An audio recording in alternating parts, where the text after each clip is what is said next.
அனாத்ம விஷயங்களுக்கு தான் வேணும். ஆத்மஸ்வரூபத்துக்கு தாட்ஸோட தேவையில்லை.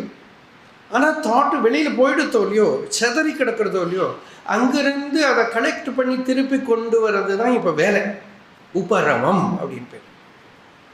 அப்படி அந்த ப்ரோசஸை தான் நாம் அத்தியாத்மம்னு சொல்கிறோம். அத்தியாத்ம யோகா அப்படின்னு ஒரு வாக்கியம் பகவத்பாதால் ரொம்ப அழகான ஒரு பாஷ்யம். ஆத்தியாத்ம யோகம்னா என்ன அப்படின்னா, விஷயேபிய பிரதிசம்ஹரித்ய சேதசா ஆத்மனி சமாதானம் அத்தியாத்ம யோகா.